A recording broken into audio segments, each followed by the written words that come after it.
तो नमस्कार दोस्तों, इस वीडियो में हम जो लेखक हैं और उनकी रचनाएं हैं और जो कवि वगैरह हैं उनसे रिलेटेड हम तकरीबन 70 क्वेश्चन देखने वाले हैं। और इस वीडियो का हमारा यही उद्देश्य रहेगा कि हम कम से कम समय में ज़्यादा से ज़्यादा क्वेश्चंस को देख सकें ताकि हम हमारे एग्ज़ाम में अच्छा कर सकें। तो चलिए शुरू करते हैं बिना समय को व्यर्थ गवाए। पहला क्वेश्चन है, हितोपदेश नाम की पुस्तक किसने लिखी है? यानी हितोपदेश नामक पुस्तक के लेखक कौन हैं? इसके ऑप्शंस हैं सूर्यमल मिश्रा, विष्णु शर्मा, नारायण पंडित या नागार्जुन। तो हितोपदेश जो है ये नारायण पंडित जी ने लिखी है, तो इसका सही उत्तर हो जाएगा नारायण पंडित। इसके बाद अगला प्रश्न है, शाहनामा पुस्तक के लेखक कौन है? अलबरूनी या फिरदौसी? तो शाहनामा जो है ये फिरदौसी ने लिखी है, तो इसका सही उत्तर हो जाएगा फिरदौसी। इसके बाद अगला प्रश्न है, निम्नलिखित में से कौन सी रचना कालिदास की नहीं है? रघुवंशम, मुद्राराक्षम, अभिज्ञान शकुंतलम। तो रघुवंशम और अभिज्ञान शकुंतलम जो है ये कालिदास जी की रचनाएं हैं, पर जो मुद्रा राक्षस है ये कालिदास जी की रचना नहीं है, तो इसका सही उत्तर हो जाएगा मुद्रा राक्षस। इसके बाद अगला प्रश्न है, किसने नाट्यकला नाट्यशास्त्र का प्रथम भारतीय महाकाव्य लिखा था? इसके ऑप्शंस हैं वाल्मीकि, वेदव्यास, भरत मुनि, अभिनव गुप्ता। तो जो नाट्यकला और नाट्यशास्त्र का पहला भारतीय महाकाव्य लिखा था वो लिखा था भरत मुनि ने, तो इसका सही उत्तर हो जाएगा भरत मुनि। इसके बाद अगला प्रश्न है, राज तरंगिणी नामक पुस्तक में भारत के किस राज्य का इतिहास ज्ञात होता है? इसके ऑप्शंस हैं हिमाचल प्रदेश, जम्मू कश्मीर। तो राज तरंगिणी जो नाम की पुस्तक है इसमें भारत के जो जम्मू कश्मीर जो राज्य है उसका इतिहास ज्ञात होता है, तो इसका सही उत्तर हो जाएगा जम्मू कश्मीर। इसके बाद अगला प्रश्न है, राज तरंगिणी पुस्तक के लेखक कौन है? इसके ऑप्शन है कल्हण या बाणभट्ट। तो इसका सही उत्तर जो है ये हो जाएगा कल्हण, क्योंकि जो कल्हण है ये राज तरंगिणी पुस्तक के लेखक हैं। इसके बाद अगला प्रश्न है, रघुवंश महाकाव्य के रचनाकार कौन हैं? रघुवंश महाकाव्य के जो रचनाकार है वो हमसे पूछ रहा है। इसके ऑप्शन है कालिदास और शंकर। तो रघुवंश जो है ये लिखा है कालिदास जी ने, तो इसका सही उत्तर हो जाएगा कालिदास। इसके बाद अगला प्रश्न है, अर्थशास्त्र पुस्तक के लेखक कौन है? ऑप्शन है चंद्रगुप्त मौर्य और चाणक्य। तो अर्थशास्त्र जो है ये लिखी है चाणक्य ने, तो इसका सही उत्तर हो जाएगा चाणक्य। इसके बाद अगला प्रश्न है, प्रिंस पुस्तक के लेखक कौन है? इसके ऑप्शंस है मैकियावेली या महात्मा गांधी। तो प्रिंस जो पुस्तक है ये लिखी है मैकियावेली ने, तो इसका सही उत्तर हो जाएगा मैकियावेली। इसके बाद अगला प्रश्न है, माय एक्सपेरिमेंट विथ ट्रूथ के पुस्तक के लेखक कौन है? इसके ऑप्शंस है महात्मा गांधी और सुभाष चंद्र बोस। तो इसका सही उत्तर जो है वो हो जाएगा महात्मा गांधी, क्योंकि महात्मा गांधी ने लिखी है माय एक्सपेरिमेंट विथ ट्रुथ। इसके बाद अगला प्रश्न है, डिस्कवरी ऑफ इंडिया पुस्तक के लेखक कौन है? इसके ऑप्शंस है जवाहरलाल नेहरू और भगत सिंह। तो डिस्कवरी ऑफ इंडिया जो है ये लिखी है जवाहरलाल नेहरू ने, तो इसका सही उत्तर हो जाएगा जवाहरलाल नेहरू। इसके बाद अगला प्रश्न है, कम्युनिस्ट मैनिफेस्टो पुस्तक के लेखक कौन है? इसके ऑप्शंस है कार्ल मार्क्स और अरस्तू। तो इसका सही उत्तर जो है वो जाएगा कार्ल मार्क्स, क्योंकि कार्ल मार्क्स ने लिखी है कम्युनिस्ट मैनिफेस्टो। इसके बाद अगला प्रश्न है, अभिज्ञान शकुंतलम को किसने लिखा है? तो इसके ऑप्शंस हैं महात्मा गांधी या महाकवि कालिदास। तो जो महाकवि कालिदास जी थे इनकी रचना है अभिज्ञान शकुंतलम, तो इसका सही उत्तर हो जाएगा अभिज्ञान शकुंतलम के रचनाकार हैं महाकवि कालिदास। अगला प्रश्न है, is you like it as you like it इस पुस्तक को किसने लिखा है? इसके ऑप्शंस हैं विलियम शेक्सपियर या रॉबर्ट हुक। तो एज यू लाइक इट जो है ये पुस्तक लिखी है विलियम शेक्सपियर के द्वारा, तो इसका सही उत्तर हो जाएगा विलियम शेक्सपियर। इसके बाद अगला प्रश्न है, पुस्तक मोदी इंडिया कॉलिंग 2021 के लेखक कौन है? इसके ऑप्शंस हैं विजय जॉली या चांदमल कुमावत। तो इसका सही उत्तर जो है वो हो जाएगा चांदमल कुमावत, क्योंकि चांदमल कुमावत जी जो है इन्होंने मोदी इंडिया कॉलिंग 2021 जो पुस्तक है उसको लिखा है। इसके बाद अगला प्रश्न है, by many a happy accident relaxations of A life के लेखक कौन है? इसके ऑप्शंस हैं कपिल सिब्बल या मोहम्मद हामिद अंसारी। तो जो हमारे वाइस प्रेसिडेंट भी थे मोहम्मद हामिद अंसारी जी, इन्होंने एक बुक लिखी है उसका नाम है by many a happy accident relaxations of A life. तो इसका सही उत्तर हो जाएगा मोहम्मद हामिद अंसारी। इसके बाद अगला प्रश्न है, अनफिनिश्ड ए मेमोयर किसने लिखी है? इसके ऑप्शंस है प्रियंका चोपड़ा, जोनस या माधुरी दीक्षित। तो प्रियंका चोपड़ा जॉनस जी जो हैं, इन्होंने अनफिनिश्ड ए मेमोयर नाम की पुस्तक लिखी है। इसके बाद अगला प्रश्न है, the terrible horrible very bad good news के लेखक कौन है? इसके ऑप्शंस हैं अनीता नायर या मेघना पंत। तो मेघना पंत जी जो हैं, इन्होंने लिखी है the terrible horrible very bad good news. तो इसका सही उत्तर हो जाएगा मेघना पंत। इसके बाद अगला प्रश्न है, advantage India the story of Indian tennis के लेखक कौन है? इसके ऑप्शन है अनिंद्या दत्ता या मोहम्मद सलीम। तो अनिंद्या दत्ता जी जो है, इन्होंने advantage India the story of Indian tennis नाम की बुक लिखी है। तो इसका सही उत्तर हो जाएगा अनिंद्या दत्ता। इसके बाद अगला प्रश्न है, मुग़ल शहजादियों में से किसने प्रसिद्ध पुस्तक हुमायूंनामा लिखी है? इसके ऑप्शंस हैं गुलबदन बेगम या जेबुन निसा। तो इसका सही उत्तर जो है वो हो जाएगा गुलबदन बेगम, क्योंकि गुलबदन बेगम जो थी वो एक मुग़ल शहजादी थी और इन्होंने एक जो बुक लिखी थी उसका नाम था हुमायूंनामा। इसके बाद अगला प्रश्न है, जयदेव द्वारा लिखित ग्रंथ का नाम क्या है? इसके ऑप्शंस हैं नीति शतक या गीत गोविंद। तो इसका सही उत्तर जो हो जाएगा वो हो जाएगा गीत गोविंद, क्योंकि जयदेव ने जो ग्रंथ लिखा था उसका नाम था गीत गोविंद। इसके बाद अगला प्रश्न है, नाट्य शास्त्र के रचयिता कौन है? तो इसके ऑप्शंस हैं नारद मुनि या भरत मुनि। तो भरत मुनि जो थे वो नाट्य शास्त्र के रचयिता थे। तो इसका सही उत्तर हो जाएगा भरत मुनि। इसके बाद अगला प्रश्न है, पुस्तक मोदी इंडिया कॉलिंग 2021, ये क्वेश्चन रिपीट हो गया, इसके लेखक कौन थे? तो इसके लेखक जो है वो है चांदमल कुमावत जी। इसके बाद अगला प्रश्न है, पद्मावती कथा के लेखक कौन है?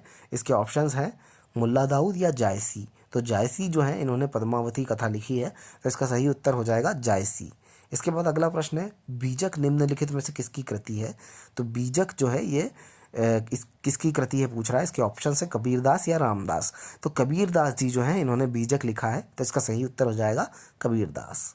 इसके बाद अगला प्रश्न है, चरक संहिता निम्नलिखित में से किससे संबंधित है? तो चरक संहिता जो है ये हमसे पूछ रहा है कि किससे संबंधित है। इसके ऑप्शंस है चिकित्सा या कला। तो इसका जो सही उत्तर हो जाएगा वो हो जाएगा चिकित्सा, क्योंकि चरक संहिता चिकित्सा से संबंधित है। इसके बाद अगला प्रश्न है, अष्टाध्यायी निम्नलिखित में से किसकी रचना है? इसके ऑप्शंस हैं पाणिनि या और पतंजलि। तो अष्टाध्यायी जो है ये पाणिनि ने लिखी है। तो इसका सही उत्तर हो जाएगा पाणिनि। इसके बाद अगला प्रश्न है, हर्षचरित के लेखक कौन है? तो हर्षचरित जो है बुक, उसके लेखक कौन है? ऑप्शन है बाणभट्ट या हरिशेन।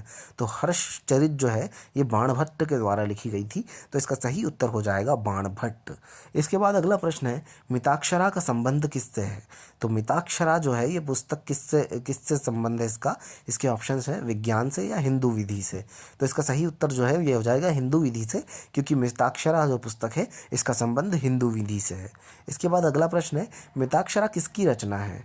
इसके ऑप्शंस है विज्ञानेश्वर या कल्हण। तो विज्ञानेश्वर जी जो है, इन्होंने मिताक्षरा की रचना की थी। तो इसका सही उत्तर हो जाएगा मिताक्षरा विज्ञानेश्वर की रचना है। इसके बाद अगला प्रश्न है, हुमायूंनामा पुस्तक के लेखक कौन है? तो हुमायूंनामा जो पुस्तक थी, ये क्वेश्चन हमने अभी पहले भी देखा। इसको लिखने वाली जो लेखिका थी वो थी गुलबदन बेगम। तो इसका सही उत्तर हो जाएगा गुलबदन बेगम। इसके बाद अगला प्रश्न है, नागनंद प्रियदर्शिका एवं रनावली निम्नलिखित में से किसकी रचनाएं हैं? इसके ऑप्शंस है विशाख दत्त या हर्षवर्धन। तो नागनंद प्रियदर्शिका एवं रचनावली ये जो बुक्स हैं ये हर्षवर्धन के द्वारा लिखी गई थी। तो इसका सही उत्तर हो जाएगा हर्षवर्धन। इसके बाद अगला प्रश्न है, काव्यादर्श नामक ग्रंथ की रचना किसके द्वारा की गई थी? इसके ऑप्शन है डंडी या भामाह। तो काव्यादर्श जो है ये जो ग्रंथ था इसको दंडी के द्वारा लिखा गया था। तो इसका सही उत्तर हो जाएगा डंडी। इसके बाद अगला प्रश्न है, महाभाष्य किसकी कृति है? और इसके ऑप्शंस हैं गौतम या पतंजलि। तो महाभाष्य जो है ये पतंजलि ने लिखा था। तो इसका सही उत्तर हो जाएगा पतंजलि। इसके बाद अगला प्रश्न है, बुद्धचरित निम्नलिखित में से किसकी कृति है? इसके ऑप्शंस हैं अश्वघोष या नागार्जुन। तो बुद्धचरित जो है ये अश्वघोष की जो है उनकी कृति है। तो इसका सही उत्तर हो जाएगा अश्वघोष। इसके बाद अगला प्रश्न है, महाभारत महाकाव्य का मौलिक नाम क्या है? तो महाभारत जो है महाकाव्य जो सभी को पता है, इसका मौलिक नाम पूछ रहा है। इसके ऑप्शंस हैं कथा सारित सागर या जय संहिता। तो महाभारत को जय संहिता भी बोला जाता है। तो इसका जो मौलिक नाम था वो जय संहिता था। तो इसका सही उत्तर हो जाएगा जय संहिता। इसके बाद अगला प्रश्न है, संस्कृत ग्रंथ अष्टाध्यायी का संबंध किससे है? तो संस्कृत का जो ग्रंथ है अष्टाध्यायी, इसका संस्कृत किससे है? इसके ऑप्शन है औषधि विज्ञान से या व्याकरण से।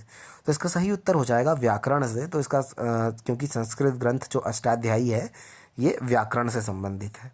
इसके बाद अगला प्रश्न है, लीलावती पुस्तक का संबंध किससे है? इसके ऑप्शन है वनस्पति शास्त्र से या गणित से। तो लीलावती जो है इसमें गणित से संबंध है इस पुस्तक का, तो इसका सही उत्तर हो जाएगा गणित से। इसके बाद अगला प्रश्न है, मुद्रा राक्षस किसकी रचना है? इसके ऑप्शन है वराह मिहिर या विशाखा दत्त। तो मुद्रा राक्षस जो है ये विशाख दत्त जो है इन्होंने लिखी थी, तो इसका सही उत्तर हो जाएगा विशाख दत्त। इसके बाद अगला प्रश्न है, मृच्छकटिकम किसकी रचना है? इसके ऑप्शंस हैं पतंजलि या शूद्रक। तो मृच्छकटिकम जो है ये शूद्रक के द्वारा लिखी गई थी, तो इसका सही उत्तर हो जाएगा शूद्रक। इसके बाद अगला प्रश्न है, किरातार्जुनीयम किसकी कृति है? इसके ऑप्शंस है भारवी या महेंद्र वर्मन। तो इसका सही उत्तर हो जाएगा भारवी, क्योंकि भारवी जो थे इनके द्वारा इनकी जो रचना थी वो थी किरातार्जुनीयम। इसके बाद अगला प्रश्न है, वृहत संहिता के रचनाकार कौन है? इसके ऑप्शंस हैं अश्वघोष और वराह मिहिर। तो वृहत संहिता जो है ये वराह मिहिर के द्वारा लिखी गई थी, तो इसके रचनाकार जो हो जाएंगे वो हो जाएंगे वराह मिहिर। इसके बाद अगला प्रश्न है, नीति शतक के लेखक कौन है? इसके ऑप्शंस हैं पतंजलि या भर्तृहरि। तो इसका सही उत्तर जो है वो हो जाएगा भर्तृहरि, क्योंकि भर्तृहरि ने नीति शतक लिखी थी। इसके बाद अगला प्रश्न है, महाभाष्य किसकी रचना है? इसके ऑप्शंस हैं पतंजलि या गौतम। तो महाभाष्य जो है ये पतंजलि, ये क्वेश्चन रिपीटेड है कि, तो इसका जो सही उत्तर हो जाएगा पतंजलि हो जाएगा, क्योंकि पतंजलि ने महाभाष्य लिखी थी। इसके बाद अगला प्रश्न है, कपाल कुंडला के लेखक कौन है? इसके ऑप्शंस है शरत चंद्र चटर्जी या बंकिम चंद्र चटर्जी। तो कपाल कुंडला जो है ये शरत चंद्र चटर्जी द्वारा लिखी गई थी, तो इसका सही उत्तर हो जाएगा शरत चंद्र चटर्जी। इसके बाद अगला प्रश्न है, पृथ्वीराज रासो के लेखक कौन है? पृथ्वीराज रासो के लेखक पूछ रहा है, और इसके ऑप्शंस है जयदेव या चंदवरदाई। तो इसका जो सही उत्तर हो जाएगा वो हो जाएगा चंदवरदाई, क्योंकि वो चंदवरदाई थे, इन्होंने लिखा था पृथ्वीराज रासो। इसके बाद अगला प्रश्न है, स्वप्न वासवदत्तम के लेखक कौन है? तो स्वप्न वासवदत्तम जो है इसको किसने लिखा है आप पूछ रहा है। इसके ऑप्शन है भास या भवभूति। तो भास जो है इन्होंने स्वप्न वासवदत्तम जो है इस नाम की पुस्तक लिखी है, तो इसका सही उत्तर हो जाएगा भास। इसके बाद अगला प्रश्न है, मत्तविलास प्रहसनम किसकी रचना है? इसके ऑप्शंस हैं महेंद्र वर्मन या भारवी। तो मत्तविलास प्रहसनम जो है ये महेंद्र वर्मन के द्वारा लिखी गई थी, तो इसका सही उत्तर हो जाएगा महेंद्र वर्मन। इसके बाद अगला प्रश्न है, पंच सिद्धांतिका के लेखक कौन है? पंच सिद्धांतिका के लेखक पूछ रहा है, ऑप्शन है डंडी और वराह मिहिर। तो पंच सिद्धांतिका जो है ये वराह मिहिर के द्वारा लिखी गई थी, तो इसका सही उत्तर हो जाएगा वराह मिहिर। इसके बाद अगला प्रश्न है, प्रसिद्ध ग्रंथ लीलावती प्राचीन भारत के किस विषय से संबंधित है? तो ये भी क्वेश्चन हमारा रिपीटेड है, क्योंकि लीलावती जो है ये गणित से रिलेटेड है, हमने अभी ऊपर अगले पिछले प्रश्न में भी देखा था, तो इसका सही उत्तर हो जाएगा गणित। इसके बाद अगला प्रश्न है, विक्रमांक देवचरित पुस्तक के लेखक कौन है? विक्रमांक देवचरित के पुस्तक के लेखक पूछ रहा है, ऑप्शंस है पन्ना और बिल्हण। तो बिल्हण जो है इन्होंने लिखी थी विक्रमांक देवचरित, तो इसका सही उत्तर हो जाएगा बिल्हण। इसके बाद अगला प्रश्न है, कामसूत्र के लेखक कौन है? कामसूत्र के लेखक पूछ रहा है, इसके ऑप्शन है कालिदास और वात्सायन। तो कामसूत्र जो था ये लिखा था वात्सायन ने, तो इसका सही उत्तर हो जाएगा वात्सायन। इसके बाद अगला प्रश्न है, गोरा किसकी रचना है? ऑप्शंस है रविंद्रनाथ टैगोर और जयशंकर प्रसाद। तो गोरा जो है ये रविंद्रनाथ टैगोर जी की रचना है, तो इसका सही उत्तर हो जाएगा रविंद्रनाथ टैगोर। इसके बाद अगला प्रश्न है, अर्थशास्त्र किस विषय पर लिखी गई पुस्तक है? तो अर्थशास्त्र जो है ये किस विषय पर लिखी गई थी? इसके ऑप्शंस है राजनीति और अर्थव्यवस्था। तो इसका जो सही उत्तर हो जाएगा वो हो जाएगा राजनीति, क्योंकि अर्थशास्त्र राजनीति के विषय पर लिखी गई एक पुस्तक है। इसके बाद हमारा अगला प्रश्न है कि दारा शिकोह ने किस शीर्षक के अंतर्गत उपनिषदों को फारसी भाषा में अनुवाद किया था? इसके ऑप्शंस हैं मजमुल बहरीन या सिरे अकबर। तो उपनिषदों को जो था फारसी भाषा में अनुवाद किया था दारा शिकोह ने, और उसका जो अनुवाद किया था वो उसका शीर्षक उन्होंने दिया था सिर-ए अकबर। तो इसका सही उत्तर हो जाएगा सिर-ए अकबर। इसके बाद अगला प्रश्न है, उपनिषदों का फारसी भाषा में अनुवाद किसके प्रयास से हुआ था? इसके ऑप्शंस हैं दारा शिकोह या शाहजहाँ। तो अभी हमने पिछले प्रश्न में देखा दारा शिकोह जो था उन्होंने उपनिषदों का फारसी भाषा में अनुवाद किया था। इसके बाद अगला प्रश्न है, किस मुगल शासक ने अपनी आत्मकथा लिखी है? तो ऐसा मुगल शासक जिसने खुद की आत्मकथा लिखी है? इसके ऑप्शन है हुमायूं या बाबर। तो बाबर जो था, इन्होंने खुद की आत्मकथा लिखी थी, तो इसका सही उत्तर हो जाएगा बाबर। इसके बाद अगला प्रश्न है, किसकी तुलना मैकियावेली के प्रिंस से की जा सकती है? इसके ऑप्शन है वात्सायन का कामसूत्र या कौटिल्य का अर्थशास्त्र। तो जो कौटिल्य का अर्थशास्त्र है, ये मैकियावेली के प्रिंस से इसकी तुलना हम कर सकते हैं, तो इसका सही उत्तर हो जाएगा कौटिल्य का अर्थशास्त्र। इसके बाद अगला प्रश्न है, समुद्रगुप्त के प्रयाग प्रशस्ति का लेखक कौन है? तो समुद्रगुप्त के जो प्रयाग प्रशस्ति है, उसका लेखक जो है वो है हरिशेन, तो इसका सही उत्तर हो जाएगा हरिशेन। इसके बाद अगला प्रश्न है, हिंदू विधि को सर्वप्रथम संहिताबद्ध किसने किया था? तो हिंदू विधि को सबसे पहले अगर किसी ने संहिताबद्ध किया था, तो वो पूछ रहा है हमसे, ऑप्शंस में है मनु या पाणिनि। तो मनु जो ऋषि थे, उन्होंने हिंदू विधि को सबसे पहले संहिताबद्ध किया था। इसके बाद अगला प्रश्न है, पतंजलि किरा के संग्रहकर्ता के रूप में प्रसिद्ध है। तो पतंजलि किसके मतलब संग्रहकर्ता के रूप में प्रसिद्ध हैं? इसके ऑप्शंस हैं पंचतंत्र या योग सूत्र। तो पतंजलि से हमको याद आता है योग सूत्र जो है, ये इसके संग्रहकर्ता के रूप में प्रसिद्ध हैं, तो इसका सही उत्तर हो जाएगा योग सूत्र। इसके बाद अगला प्रश्न है, मेघदूतम किसकी रचना है? उसके ऑप्शंस हैं कालिदास या भवभूति। तो मेघभूति, तो इसका जो सही उत्तर हो जाएगा वो हो जाएगा कालिदास, क्योंकि कालिदास जो था, कालिदास जी जो थे, इनकी जो रचना है वो है मेघदूतम। इसके बाद अगला प्रश्न है, मालती माधव किसकी कृति है? इसके ऑप्शंस हैं हर्षवर्धन या भवभूति। तो भवभूति जी जो है, इनकी रचना है मालती माधव, तो इसका सही उत्तर हो जाएगा भवभूति। इसके बाद अगला प्रश्न है, राजतरंगिणी मूल रूप से किस भाषा में रचित है? तो राजतरंगिणी हमसे पूछ रहा है, और पूछ रहा है कि किस भाषा में रचित है, तो इसके ऑप्शन है डोगरी या संस्कृत। तो राजतरंगिणी जो है ये संस्कृत भाषा में रचित है, तो इसका सही उत्तर हो जाएगा संस्कृत। इसके बाद अगला प्रश्न है, ऋतु संहार किसकी कृति है? इसके ऑप्शन हैं कालिदास या कबीरदास। तो कालिदास जी जो है, इनकी कृति है ऋतु संहार, तो इसका सही उत्तर हो जाएगा कालिदास। इसके बाद अगला प्रश्न है, मिलिंद पन्हो राजा मिलिंद एवं किस बौद्ध भिक्षु के मध्य संवाद के रूप में है? तो इसके ऑप्शन है नागार्जुन और नागसेन। तो मिलिंद पन्नो जो पुस्तक है, ये राजा मिलिंद और नागसेन जो थे, वो बौद्ध भिक्षु थे, उन दोनों के बीच में जब संवाद हुआ, राजा मिलिंद और नागसेन बौद्ध भिक्षु के बीच में, तो उसको जो संवाद है वो मिलिंद पन्नो में लिखा हुआ है, तो इसका सही उत्तर हो जाएगा नागसेन। इसके बाद अगला प्रश्न है, हिंदू विधि को सर्वप्रथम संहिताबद्ध किसने किया? यह क्वेश्चन रिपीटेड है। तो मनु जी जो थे, उन्होंने सबसे पहले संहिताबद्ध हिंदू विधि को किया था। इसके बाद अगला प्रश्न है कि समुद्रगुप्त के प्रयाग प्रशस्ति का लेखक कौन है? तो समुद्रगुप्त का जो प्रयाग प्रशस्ति था, उसके लेखक पूछ रहा है। इसके ऑप्शन है हरिशेन और रविकीर्ति। तो हरिशेन जो है, ये भी क्वेश्चन रिपीटेड है। तो हरिशेन जो थे, ये इन्होंने प्रयाग प्रशस्ति जो है उसके लेखक हैं, ये समुद्रगुप्त के प्रयाग प्रशस्ति के लेखक हैं हरिशेन। इसके बाद अगला प्रश्न है कि पुस्तक इग्नाइटेड माइंड्स के लेखक कौन है? तो इग्नाइटेड माइंड्स के लेखक पूछ रहा है हमसे, ऑप्शंस में है एपीजे अब्दुल कलाम और दलाई लामा। तो एपीजे अब्दुल कलाम जी जो हैं, इन्होंने एक पुस्तक लिखी है, उसका नाम है इग्नाइटेड माइंड्स, तो इसका सही उत्तर हो जाएगा एपीजे अब्दुल कलाम। इसके बाद हमारा आखिरी प्रश्न 17वां प्रश्न है कि गुलाम मीर का लेखक कौन था? इसके ऑप्शंस है महात्मा गांधी या ज्योतिबा फूले। तो ज्योतिबा फूले जी जो है, इनकी रचना है गुलामगिरी, तो इसका सही उत्तर हो जाएगा ज्योतिबा फूले, इन्होंने लिखी थी गुलामगिरी।